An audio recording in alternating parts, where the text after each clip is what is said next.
అలాగే నా పేరు మైత్రి ఒకటి మై ఛానల్ ఇప్పుడు కారణం మన ఛానల్ సబ్స్క్రైబ్ చేసుకోకపోతే ఇప్పుడు సబ్స్క్రైబ్ చేసుకోండి. పక్కనే ఉన్న బెల్ ఐకాన్ రిచ్ ఆల్లో పెట్టుకోండి. నా ఫర్దర్స్ మిస్ అవ్వకుండా చూడొచ్చు. చాలా మంది చూస్తున్నారు కానీ సబ్స్క్రైబ్ చేసుకోవట్లేదు. So please try to subscribe and click the bell icon also. ఎప్పటి నుంచో ఎదురు చూస్తున్న అప్డేట్ ఇది యాక్చువల్లీ. అంటే త్రివిక్రమ్ శ్రీనివాస్ గారు బేసిక్గా పుష్ప 2 అయిపోయిన తర్వాత ఇవ్వాల్సిన అప్డేట్ ఇది యాక్చువల్లీ. పుష్ప 2 తర్వాత అల్లు అర్జున్ గారు త్రివిక్రమ్ గారు అసలు యాక్చువల్గా పుష్ప 2 తర్వాత అల్లు అర్జున్ గారు నెక్స్ట్ చేయాల్సిన సినిమా ఇది. సో అప్పటి నుంచి ఇంకా అసలు అంటే ఎవరితో ఏంటి అనేది క్లారిటీ రావడానికి చాలా టైం పట్టింది. బట్ ఫైనల్గా ఎన్టీఆర్ గారితో క్లారిటీ వచ్చేసినప్పటికీ కూడా దాని నుంచి కూడా అప్డేట్ ఏం రాలేదు మనకి. చానాళ్ళుగా చూస్తూ ఉన్నాం మనం దీనికోసం. బట్ అబ్బే ఒక్క అప్డేట్ అంటే ఒక్క అప్డేట్ కూడా రాలేదు. మధ్యలో ఎప్పుడో ఎన్టీఆర్ గారు మాత్రం మనకేంటంటే కుమారస్వామికి సంబంధించి ఒక పుస్తకాన్ని చదువుతూ మనకు కనబడ్డారు, మురుగన్ స్వామికి సంబంధించి. సో ఆ పుస్తకాన్ని చదువుతూ ఎయిర్పోర్ట్ దగ్గర కనబడ్డారు మనకి. అదొక్కటే మనకి ఏదైనా ఒక అప్డేట్ ఉందంటే దాని పరంగా అదొకటే అనమాట. సో అంత ఏమంటారు అంటే దాగుడు మూతల్లాగా ఉందన్నమాట ఫైనల్గా ఈ అప్డేట్ రావడానికి. But what ever it is మొత్తానికి ఒక ఫెంటాస్టిక్ అప్డేట్ అయితే వచ్చింది. లిటరల్లీ అంటే ఎక్స్ట్రాడినరీ సినిమా ఇది. బేసిక్గా కుమారస్వామిది అంటే తమిళ వాళ్ళు మురుగన్ అని చెప్పి కొలుస్తుంటారు, మన దగ్గర కుమారస్వామి కార్తికేయ స్వామిని కూడా పిలుస్తుంటారు. సో ఈ స్వామికి సంబంధించిన కథ అనమాట, గాడ్ ఆఫ్ వార్. మరి టైటిల్ అదా కాదా అనేది ఐడియా లేదు ప్రస్తుతానికి. వాడు కూడా టైటిల్ ఇవ్వలేదు. మొత్తం ఒక పోస్టర్ మటుకు రిలీజ్ చేశారు. అంటే ఒక పురాతన నగరం అన్నట్టుగా అండ్ అక్కడ ఒక యుద్ధం అన్నట్టుగా అలాంటి కైండ్ ఆఫ్ ఒక పోస్టర్ని అయితే రిలీజ్ చేశారు తప్పిస్తే అంటే ఇంకా మిగతా డీటెయిల్స్ అయితే ఏమి ఇవ్వలేదు కదా. సో అందువల్ల మనం ఎగ్జాక్ట్గా ఏం చెప్పలేకపోతున్నాం. అంటే దేని రిలేటెడ్గా అంటే కుమారస్వామి అది పక్క. బట్ గాడ్ ఆఫ్ వార్ అనేది కూడా వాళ్ళు బేసిక్గా హింట్ ఇచ్చారు యాక్చువల్లీ. యుద్ధం అనేది మొత్తం చూపించారు కదా, వార్ యుద్ధం. సో గాడ్ ఆఫ్ వార్ అనే దాన్ని కూడా మనకు ఆల్మోస్ట్ హింట్ లాగే ఇచ్చారు అక్కడ. కాకపోతే ఏంటంటే టైటిల్ కొంచెం పెట్టుంటే బాగుండేమో అన్న ఫీల్ అయితే కలిగింది నాకైతే. మేబీ ఆ టైటిల్ అనౌన్స్మెంట్ కూడా ఇచ్చుంటే అయిపోనేమో అనిపించింది. కాకపోతే ఏంటంటే both are busy with their works ప్రస్తుతానికి. త్రివిక్రమ్ గారు AK-47 వెంకటేష్ గారి మూవీతో బాగా బిజీగా ఉన్నారు. అండ్ దాని గురించి కూడా మొన్న మధ్య ఏమో రూమర్స్ వచ్చాయి. ఈ బ్లాస్ట్ జోన్ అని సినిమా వచ్చింది, ఎవరో ఆయన పేరేంది ఒకే ఒక్కడు సినిమా హీరో, పేర్లు గుర్తురావు. వీళ్ళందరూ తమిళ యాక్టర్లు కదా, వాళ్ళ పేర్లు స్ట్రైక్ అవ్వట్లేదు. బాగా తెలిసిన యాక్టర్ అర్జున్ గారు, సారీ అర్జున్ సర్జా. సో అర్జున్ గారు బేసిక్గా చెమట పట్టేస్తుంది. అర్జున్ గారు బేసిక్గా బ్లాస్ట్ జోన్ మూవీ చేశారు కదా, దానికి దీనికి కొంచెం సిమిలారిటీస్ ఉన్నాయి అన్న పాయింట్ అయితే వచ్చిందంట. సో అందుకని కొన్ని చేంజెస్ ఏవో చేస్తున్నారంట మొత్తం అన్నీ కూడా. సో అందుకని ఇట్లా అనమాట, అందుకని కొంచెం డిలే అవుతుంది. ఏమనుకోవద్దు, చెమట పట్టేస్తుంది. వైజాగ్లో వెదర్ చాలా వేడి ఉంది. సో కొంచెం ఊరికే చెమట పట్టేస్తుంది వైజాగ్లో, అందరూ తెలిసింది చాలామందికి. ఇక్కడ కోస్టల్ ఏరియా కదా, హ్యూమిడిటీ వల్ల ఊరికే చెమట పట్టేస్తుంది, ఏమనుకోవద్దు. సో అయితే ఈ ప్రాసెస్ వల్ల త్రివిక్రమ్ గారు కొంచెం డిలే అవుతుంది, ఆయన సినిమా డిలే అవుతుంది. సో అది ఒక పక్క ఆయన బిజీగా ఉన్నారు, మరో పక్క డ్రాగన్ 2 పార్ట్లు అవ్వడం వల్ల డ్రాగన్తో ఎన్టీఆర్ గారు బిజీగా ఉన్నారు. సో త్రివిక్రమ్ గారు AK-47 ఫినిష్ చేసిన తర్వాత మళ్ళీ ఆ స్క్రిప్ట్ వర్క్ మీద కూర్చొని ఆ ప్రీ ప్రొడక్షన్, ప్రీ విజువలైజేషన్ ఇవన్నీ చూసుకొని మళ్ళీ లుక్ టెస్ట్లు ఇవన్నీ చేసుకొని ఫైనల్గా అవన్నీ చేసిన తర్వాత అప్పుడు కదా గాడ్ ఆఫ్ వార్ సెట్స్ మీదకి వెళ్ళేది. సో ఇంకా చాలా టైం పడుతుంది కాబట్టి నో ప్రాబ్లం అని చెప్పి అనౌన్స్మెంట్ అయితే ఇచ్చారు ప్రస్తుతానికి. బట్ మూవీ అయితే మటుకు ఇప్పుడప్పుడే షూటింగ్ అయితే మొదలయ్యే అవకాశాలు అయితే లేవు. బట్ అట్లీస్ట్ ఒక అనౌన్స్మెంట్ ఇచ్చారు, అది హ్యాపీ. నాకు బేసిక్గా టీజర్లో ఒకటి బాగా టీజర్ అంటున్నా పోస్టర్లో బేసిక్గా ఒకటి బాగా ఎగ్జైట్ చేసింది. ఇది ఒక్కటి చిన్నది మారిస్తే బాగుండేమో అన్న ఫీలింగ్ కలిగింది. ఏంటంటే ఆ త్రిశూలం వచ్చింది కదా, ఎందుకో అక్కడ VFX నాకు కొంచెం డిఫరెంట్గా అనిపించింది, కొంచెం ఆడ్గా అనిపించింది. మేబీ పైన అంటే ఆ పోస్టర్ పైన రైట్ కార్నర్లో ఎన్టీఆర్ ఆర్ట్స్ అని కనబడింది. మేబీ అది దాని ఎఫెక్ట్ ఏమో మరి. ఇంకా అంటే ఎక్కడో ఆ పోస్టర్ అంతా బాగుంది, మిగతాదంతా కూడా బాగానే అనిపించింది పోస్టర్ అంతా కూడా. సో బట్ ఆ ఒక్క దగ్గర ఆ త్రిశూలం దగ్గర మటుకు ఎందుకనో కొంచెం కొంచెం ఆడ్గా ఉన్న ఫీలింగ్ అయితే కలిగింది ఆ త్రిశూలం పోస్టర్ దగ్గర చూసినప్పుడు మటుకు. సో అదొక్కటి కొంచెం ఏదో అంటే ఇంకొంచెం బెటర్గా ఉండొచ్చు కదా అన్న ఒక ఫీలింగ్ అయితే కలిగింది. కిందన బాటంలో ఆయన అనిరుద్ధ్ మ్యూజికల్ అని చూసినప్పుడు సాయిరామ్ అన్న ఫీలింగ్ అయితే కలిగింది నాకైతే. ఎందుకంటే దేవరా మనం చూసాం కదా, Devara is a commercial film. But ఒక కమర్షియల్ ఫిల్మ్ని ఒక మ్యూజిక్ డైరెక్టర్ తన మ్యూజిక్తో ఎక్కడికో తీసుకెళ్ళగలడు అనే విషయాన్ని అనిరుద్ధ్ దేవరాతో ప్రూవ్ చేశాడు. అంటే పాన్ ఇండియా పరంగా I'm saying about pan India. So regional మార్కెట్స్లో పుష్ అవ్వడం వేరు. రీజనల్ మార్కెట్స్లో చాలామంది ఉన్నారు మనకు అట్లా చూసుకుంటే. దేవిశ్రీ ప్రసాద్ గారు కావచ్చు, తమన్ గారు కావచ్చు, ఇంకా చాలామంది ఉన్నారు. బట్ పాన్ ఇండియన్ మార్కెట్లో ఇప్పుడు హిందీలో కూడా బాగా క్లిక్ అయింది దేవర. సో దేవర హిందీలో కూడా క్లిక్ అవ్వడానికి కూడా మ్యూజిక్ ఒక కీ రోల్ ప్లే చేసింది. అదనమాట ఇక్కడ కాన్సెప్ట్. సో అనిరుద్ధ్కి అండ్ దేవిశ్రీ ప్రసాద్ గారికి సారీ దేవిశ్రీ ప్రసాద్ గారు అంటే ఎన్టీఆర్ గారికి బేసిక్గా చాలా మంచి కాంబినేషన్ ఉన్న ఫీలింగ్ అయితే కలిగింది ఆఫ్టర్ దేవర. సో దేవర 2 ఎలాగో టైం పడుతుంది. సో ఈలోపు వీళ్ళ కాంబో మళ్ళీ చూసే ఛాన్స్ అయితే వచ్చింది అనిపించింది ఈ మూవీతో. సో అదొక బెస్ట్ పార్ట్ నాకైతే మటుకు. సో మ్యూజిక్ పరంగా ఇంకా అసలు ఆలోచించక్కర్లేదు, ఇంకా కళ్ళు మూసుకొని ఇంకా ఓకే ఆరామ్సే కూర్చోవచ్చు. ఇంకా అంతా ఎక్స్ట్రాడినరీ స్టఫ్ ఉంటుంది. ఇక అది బేసిక్గా end of the day cinema result అనేది రైటింగ్, స్క్రీన్ ప్లే వాటి మీద డిపెండ్ అయి ఉంటుంది. బట్ డెఫినెట్గా pre release hype, initial push, initial hype ఇవన్నీ కూడా మ్యూజిక్ త్రూ చాలా గట్టిగా వస్తాయి, ఎస్పెషల్లీ అనిరుద్ మ్యూజిక్ ద్వారా. అది ఈ సినిమాకి చాలా పెద్ద అడ్వాంటేజ్ అని నమ్ముతాను నేనైతే. సో ఇవన్నీ ఉన్నాయి. ఇవన్నీ కాకుండా బేసిక్గా ఈ తమిళనాడులో ఆల్రెడీ కొన్ని డిస్కషన్స్ కూడా వస్తున్నాయి. అంటే ఒక తమిళ్ గాడ్ మురుగన్ కథ కదా. సో ఎట్లా ఒక తమిళ్ హీరో చేస్తే బాగుంటుంది కదా, తెలుగు హీరో చేయడం ఏంటి, అది నేటివ్ తెలుగు స్పీకర్ కదా, ఆయన తమిళ్ మాట్లాడతారా, అది ఇదని కొన్ని క్వశ్చన్స్ వచ్చాయి. ఎన్టీఆర్ గారు is a well known Tamil speaker, మనకు అందరికీ తెలిసిందే. ఆయన తమిళ్ బాగా వచ్చు, ఆయన చాలా భాషలు మాట్లాడగలుగుతారు. మలయాళం కొంచెం కొంచెం మేనేజ్ చేయగలుగుతారు. జాపనీస్ కూడా కొంత మేనేజ్ చేయగలుగుతారు. సో అవన్నీ చూసాం మనం.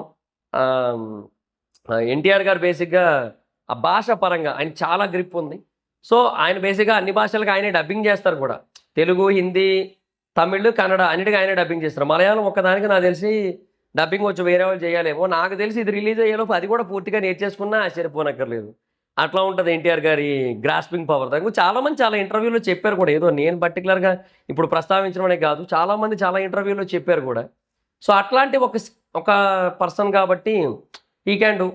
కాకపోతే ఏంటంటే ఇది ఎప్పటి నుంచో ఒక డిబేట్ ఉన్న ఒక టాపిక్, ఒక డిబేట్ ఉన్న ఒక సబ్జెక్ట్ ఇది. అల్లు అర్జున్ గారు చేస్తారని, యాక్చువల్గా అల్లు అర్జున్ గారే చెయ్యాలి ఇనీషియల్గా. But for some odd reasons అది అప్పుడు కొంచెం వెనక్కి వెళ్ళారు. ఇండస్ట్రీలో వినబడిన టాక్ ఏంటంటే అప్పుడు ఫుల్ ఫ్లెడ్జెడ్ బౌండెడ్ స్క్రిప్ట్ లేదు. సో అల్లు అర్జున్ గారు ఏంటంటే పోస్ట్ పుష్ప 2, ఇంతకుముందు కూడా త్రివిక్రమ్ గారు అట్లాగే తీశారు మిగతా సినిమాలు కూడా.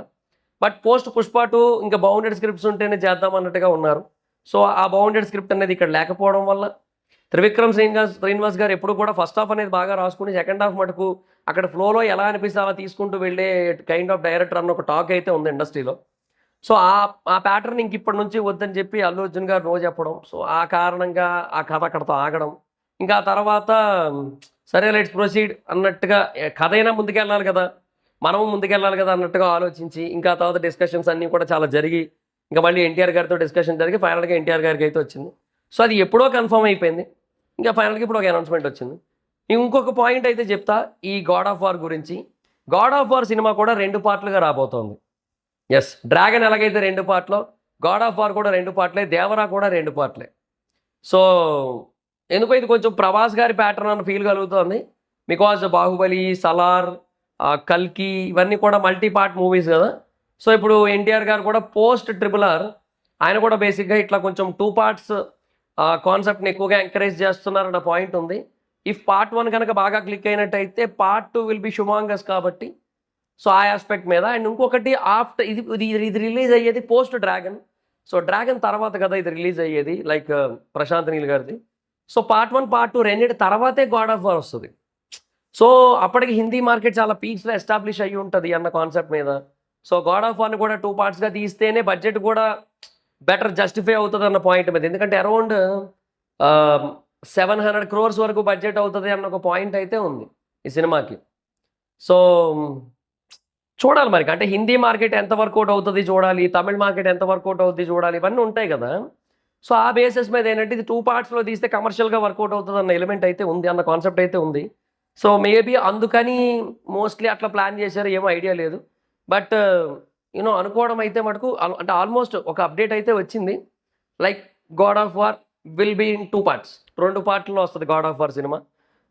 ఫస్ట్ పార్ట్ చెప్తున్నా కొంచెం గట్టిగా కంటెంట్ కనుక క్లిక్ అయితే with Anirudh music and Trivikram గారి trademark dialogues and trademark direction and trademark screenplay ఉండి ఎన్టీఆర్ గారి యాక్టింగ్ అన్నీ కనుక పర్ఫెక్ట్ వేలో కనుక కుదిరినట్టయితే ఫస్ట్ పార్ట్ ఈజీగా 1000 కోట్ల పైన కలెక్ట్ చేస్తుంది. ఫస్ట్ పార్ట్‌కే మొత్తం అంతా రికవర్ అయిపోద్ది.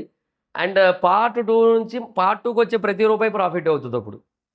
పార్ట్ 2 పైగా ఇంకెక్కువ కొట్టే ఛాన్సెస్ కూడా ఉంటాయి. అండ్ ఇది కూడా కొంచెం గ్యాప్ తీసుకొని తీసే ప్లాన్‌లోనే ఉన్నారు. అంటే లైక్ ఇప్పుడు 'డ్రాగన్' ఎట్లా ఒక పార్ట్ 2 పార్ట్‌లు ఒకటేసారి షూట్ చేస్తున్నారు. ఇది అలా కాదు. ఫస్ట్ పార్ట్ షూట్ చేసిన తర్వాత they will proceed for second part అనమాట. బట్ కథ అయితే చాలా పెండింగ్ ఉంటది. అట్లా ఆ బేసిస్ మీద అనమాట. సో, బేసిక్‌గా వీళ్ళేంటంటే కొంచెం మల్టిపుల్ మార్కెట్స్ మీద కాన్సంట్రేట్ చేస్తారు. ఎందుకంటే తెలుగులో బాగా క్లిక్ అవుద్ది. బికాస్ ఆఫ్ ఎన్టీఆర్ గారు, త్రివిక్రమ్ గారు combination at the same time the God of War concept Kumaraswamy, Kartikeya స్వామిది ఆ కథ. సో, ఆ కథ కాన్సెప్ట్ ఏదైతే ఉందో అది గట్టిగా వర్కౌట్ అవుద్ది. And at the same time తమిళనాడులో కూడా బాగా వర్కౌట్ అవుతుంది. ఇందాక నేను చెప్పినట్టుగా మురుగన్ స్వామిది. వాళ్ళు ఎలాగైనా అనుకోనివ్వండి, మనకెందుకు చెప్పండి. మనకి ఎండ్ ఆఫ్ ది డే మన సినిమా అక్కడ మార్కెట్ అయితే చాలు. సో, అంటే వాళ్ళ దేవుడి కథని ఒక తెలుగు హీరో తీస్తున్నాడు అన్న ఒక కాన్సెప్ట్‌లో వాళ్ళు ఉన్నప్పటికీ కూడా స్టిల్ వాళ్ళు ఎలా అనుకున్నా పర్లేదు. మన మార్కెట్ చూసుకుంటే బెస్ట్. మనం ఏంటంటే ఇప్పుడు ఈ సినిమా తమిళ్‌లో ఆడిందనుకోండి సూపర్, మనకు అదే చాలు మనకింక. అది ఎట్లా ఆడితే ఇంక మనకెందుకు. తర్వాత హిందీలో బేసిక్‌గానే కొన్ని డెవోషనల్ సబ్జెక్ట్స్‌కి చాలా ఇంట్రెస్ట్ చూపిస్తారు. చాలా మంచి కనెక్టివిటీ ఉంటది అక్కడ ఆడియన్స్ నుంచి. జనరల్‌గానే చాలా హ్యూజ్ కనెక్టివిటీ ఉంటది అక్కడ ఆడియన్స్ నుంచి. సో, అట్లాంటి ఒక పరిస్థితి ఉంటది కాబట్టి సో, ఈ 'గాడ్ ఆఫ్ వార్' కూడా హిందీలో చాలా గట్టిగా కనెక్ట్ అయ్యే ఛాన్సెస్ ఉన్నాయన్న ఒక ఎలిమెంట్ ఉంది. ఇవన్నీ ఉన్నాయి. సో, ఓవరాల్‌గా ఇవన్నీ కలగలిపి ఒక ఫెంటాస్టిక్ సినిమాగా 'గాడ్ ఆఫ్ వార్' తీర్చిదిద్దుకునే అవకాశం అయితే ఉంది. సో, తీర్చిదిద్దే అవకాశం అయితే ఉంది త్రివిక్రమ్ గారు. సో, లెట్స్ సీ మరి చూద్దాం. సో, పోస్టర్ అయితే బావుంది. ఎన్టీఆర్ అండ్ త్రివిక్రమ్ అది కూడా బావుంది. ఆ డిజైనింగ్ అంతా బావుంది. బాగా యాప్ట్ అయింది గూడా. సో, అదొకటి. తర్వాత అదే నాకొక 'త్రిశూలం' దగ్గర మటుకు వీఎఫ్ఎక్స్ కొంచెం ఎక్కడో కొంచెం లైట్‌గా డల్ అయిన ఫీలింగ్ అయితే కలిగింది నాకైతే.